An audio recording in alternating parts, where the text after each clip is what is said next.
Annikas stora beslut, körkort eller SFI. Hej vänner! Idag träffas Annika och Asad i skolan.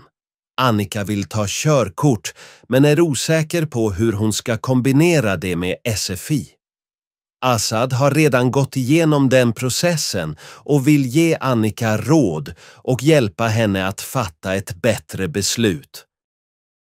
Lyssna noggrant på samtalet mellan dem flera gånger. Försök att lära dig nya ord och uttryck. Efteråt kan du gå med i vår telegramkanal, länken finns under videon, och svara på flervalsfrågor om denna lektion för att öva ännu mer. Nu kör vi! Hej! Hur är läget? Tjena Annika, jo det är bara bra tack. Själv då? Helt okej. Men jag börjar bli lite stressad över en sak. Jaså, vad då?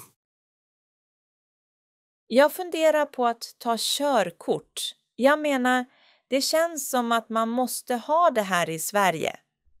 Men jag vet inte riktigt var jag ska börja eller hur jag ska hinna med allt. Ja, det är en djungel i början. Men jag förstår dig. Det underlättar verkligen att ha körkort här. Du vet, med all kollektivtrafik som inte går överallt och så. Precis. Och jag tänker på jobbmöjligheter också. Många jobb kräver ju att man har körkort. Absolut. Men om jag får ge dig ett råd, Annika, fokusera på SFI först. Menar du det, att jag ska vänta med körkortet? Ja, alltså, jag vet att du är ivrig, men att läsa SFI och plugga körkortsteori samtidigt kan bli jättesvårt. Det är mycket att ta in med språket och sen all trafiklagstiftning på det. Jag gick igenom det själv och det var tufft. Du har ju körkort, eller hur? Hur gjorde du?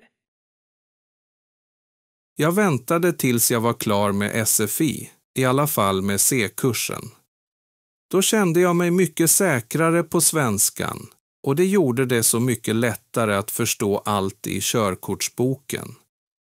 Du måste ju kunna läsa alla trafikregler och skyltar ordentligt och teoriprovet är ju på svenska. Och det är sant. Jag tänker inte på det sättet. Men vad mer måste man göra förutom teoriprov? Jo, du måste ansöka om ett körkortstillstånd först.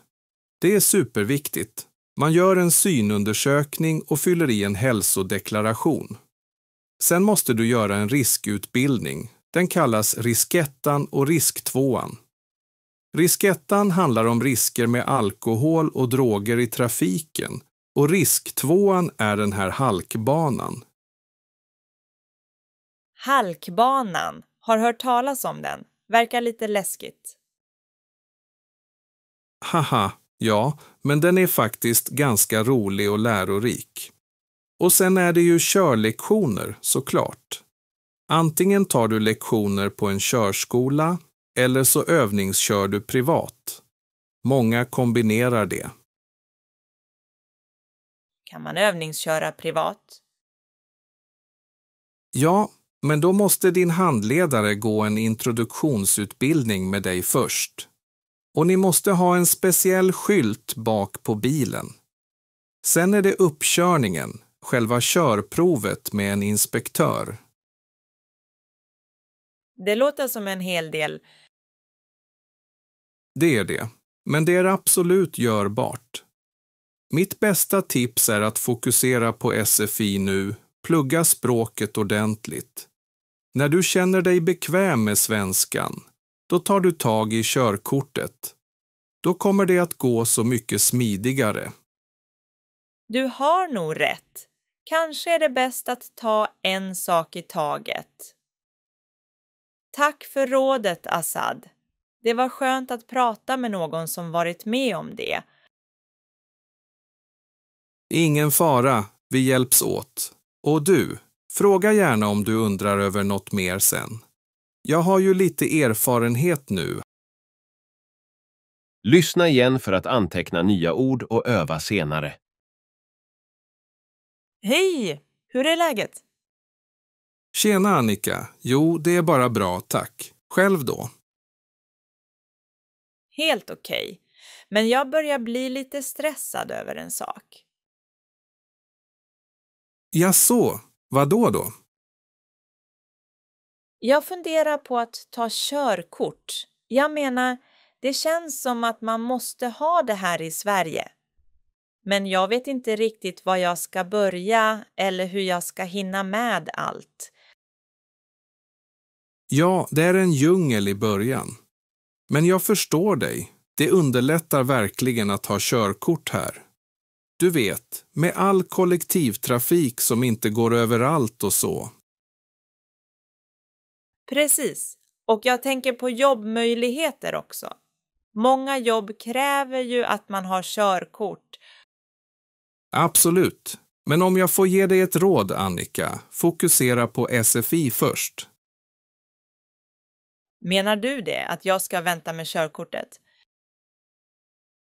Ja, alltså, jag vet att du är ivrig, men att läsa SFI och plugga körkortsteori samtidigt kan bli jättesvårt.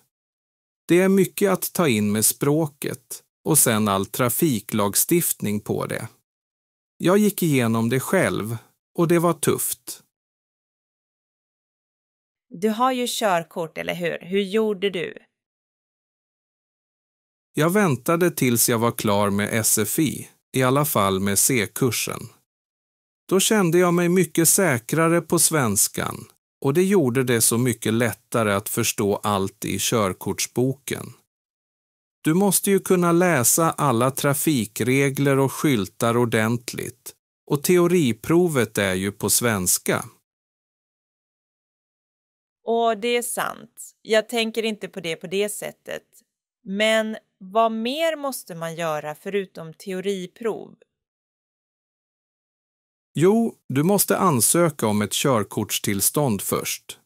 Det är superviktigt. Man gör en synundersökning och fyller i en hälsodeklaration. Sen måste du göra en riskutbildning. Den kallas riskettan och risktvåan. Riskettan handlar om risker med alkohol och droger i trafiken och risktvåan är den här halkbanan. Halkbanan. Har hört talas om den. Verkar lite läskigt. Haha, ja, men den är faktiskt ganska rolig och lärorik. Och sen är det ju körlektioner, såklart. Antingen tar du lektioner på en körskola eller så övningskör du privat. Många kombinerar det. Kan man övningsköra privat? Ja, men då måste din handledare gå en introduktionsutbildning med dig först. Och ni måste ha en speciell skylt bak på bilen. Sen är det uppkörningen, själva körprovet med en inspektör. Det låter som en hel del. Det är det, men det är absolut görbart. Mitt bästa tips är att fokusera på SFI nu, plugga språket ordentligt. När du känner dig bekväm med svenskan, då tar du tag i körkortet. Då kommer det att gå så mycket smidigare. Du har nog rätt. Kanske är det bäst att ta en sak i taget. Tack för rådet, Assad. Det var skönt att prata med någon som varit med om det. Ingen fara, vi hjälps åt. Och du, fråga gärna om du undrar över något mer sen. Jag har ju lite erfarenhet nu. Hoppas att du har lärt dig mycket av samtalet. Glöm inte att kommentera nya ord som du har lärt dig idag. Gilla och dela om du vill fler samtal på svenska.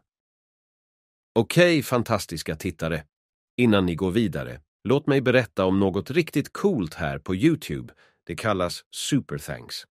Det är ett sätt att visa extra kärlek och stöd till kanalen och det är enkelt att använda. Vill du visa extra kärlek och stöd till oss? Då, tryck på den lilla Super Thanks-knappen precis nedanför videon och stötta oss hur mycket som helst du vill. Det är som att ge oss en high five direkt genom skärmen. Genom att använda Super Thanks hjälper du till att göra det möjligt för oss att skapa ännu bättre innehåll för er alla. Så om du gillar vad du ser och du vill se mer av det, varför inte ge oss ett Super Thanks? Tack så mycket för ert stöd på förhand. Ni är de bästa och jag uppskattar varje liten gest av stöd från er. Innan vi avslutar vill jag påminna er om att glömma inte att gilla den här videon om ni har lärt er något nytt idag. Dela den med era vänner om ni tror att de skulle ha nytta av det här. Och självklart prenumerera på kanalen så att ni inte missar kommande lärorika lektioner. Tack för att ni tittade och vi ses snart igen på vår nästa svenska lektion. Adjö!